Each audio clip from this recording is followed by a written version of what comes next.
está pasando, hombre? ¿Qué está pasando, hombre?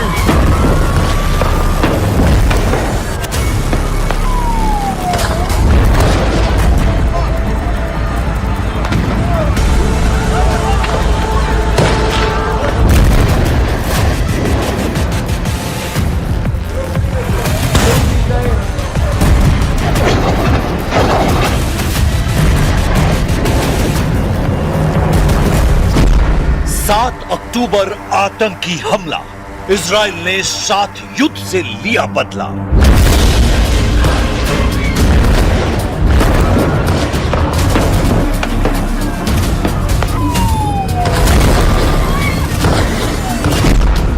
Sydney आतंकी हमला, Israel 7 देश जलाकर लेगा बदला। भयानक शुरुआत हो चुकी है। विस्फोटक अंदाज में इजराइल ने दुश्मनों का सफाया शुरू कर दिया है। इजराइल बोंडी बीच में हुए बर्बर हमले का चुन चुन कर बदला लेने लगा है। अल जजीरा की रिपोर्ट के मुताबिक इजराइल ने गजा में फिर से बहुमंजिला इमारतों को बम से उड़ाना शुरू कर दिया है। इजराइल ने जैया और तुफा इलाके में कई ऊंची इमारतों को हमास लड़ाकों का अड्डा बताकर बमबारी कर तबाह कर डाला है। इससे पहले इजराइल ने गजा में हमास के सेकेंड इन कमांड को मौत के घाट उतारा है। इजराइल की एयर स्ट्राइक में मारे गए कमांडर का नाम रायद साद है, जिसकी मौत की पुष्टि खुद हमास चीफ खलील अल हया ने कर दी है। खलील अल हया ने धमकी दी है कि रायद साद की मौत ने युद्ध समझौते को बेमानी कर दिया है।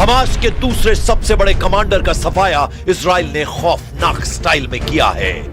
गजा सिटी में दौड़ती गाड़ी में मौजूद रायद साद पर ड्रोन से बम बरसाया गया। बम धमाके से रायद साद की गाड़ी के पर खच्चे उड़ गए।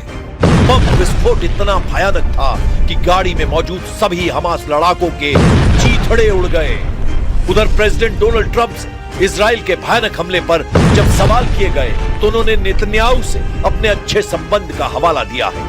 ट्रंप ने यह भी दावा किया है कि ईरान को सबक सिखाकर उन्होंने खाड़ी देशों में परमानेंट शांति कायम कर दी है। Now, Israel and I have gotten along very well.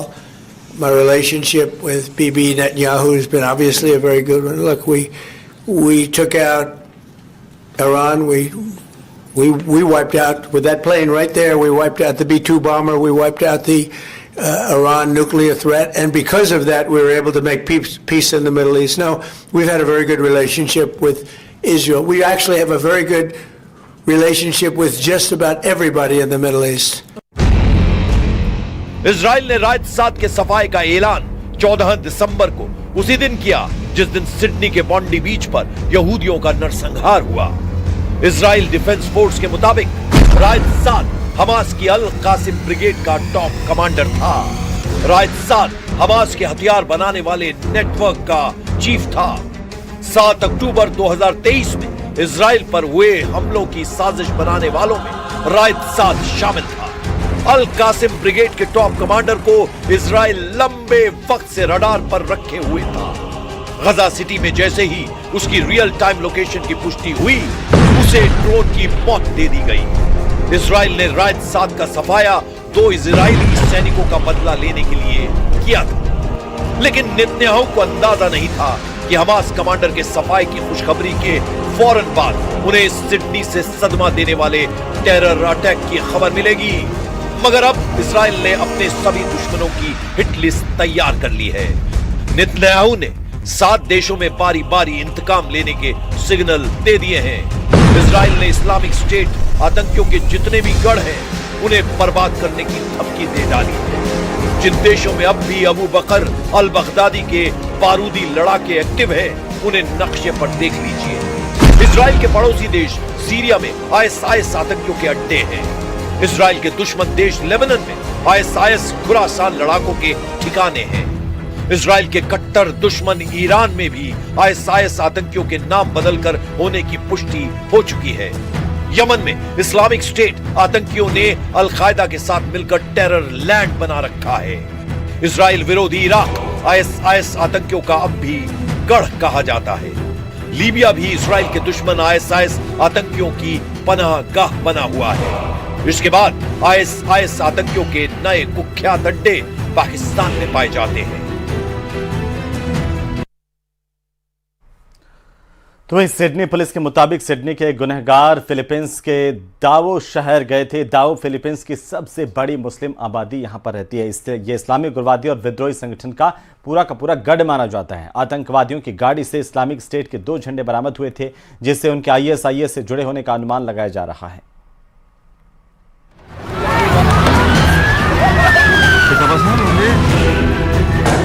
Sydney आतंकी हमले का आईएसआईएस कनेक्शन साफ हो चुका है, जिसके बाद नेतन्याहू का खून खौल रहा है।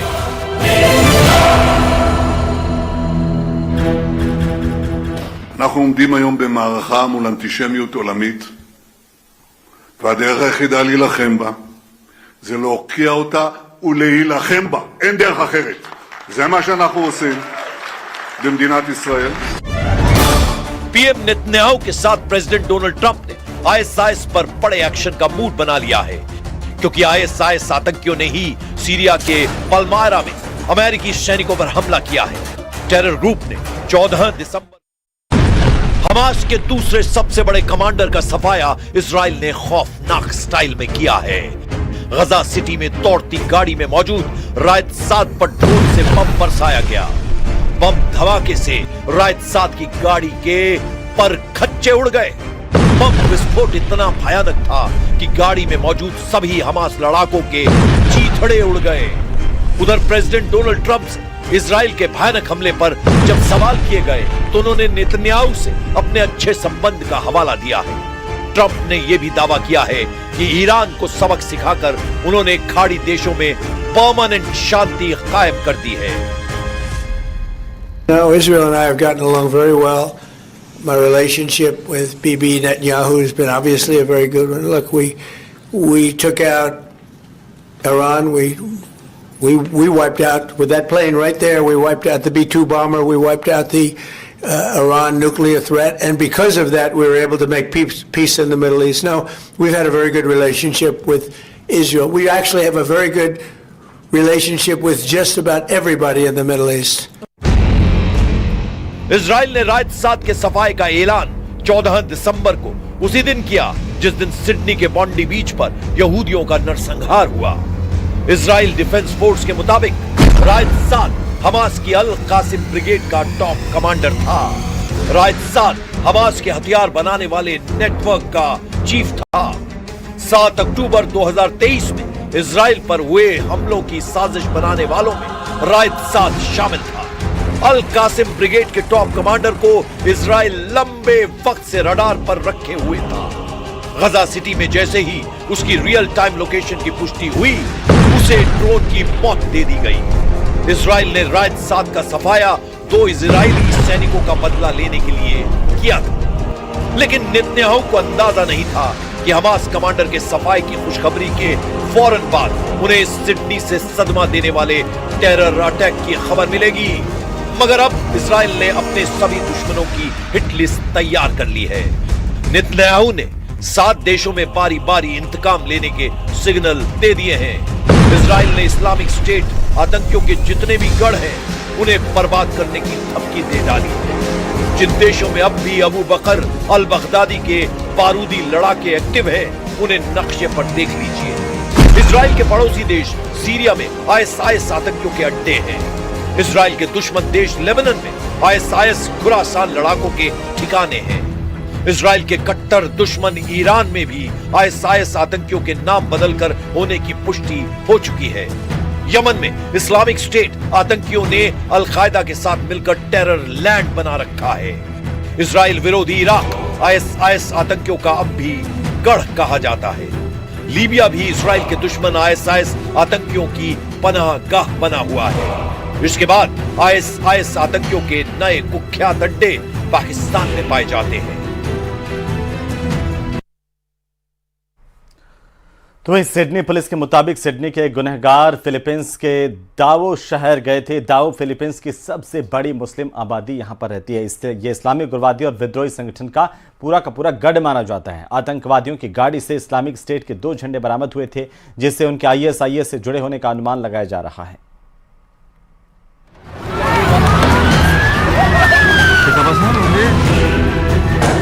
सिडनी आतंकी हमले का आईएसआईएस कनेक्शन साफ हो चुका है, जिसके बाद नेतन्याहू का खून खौल रहा है।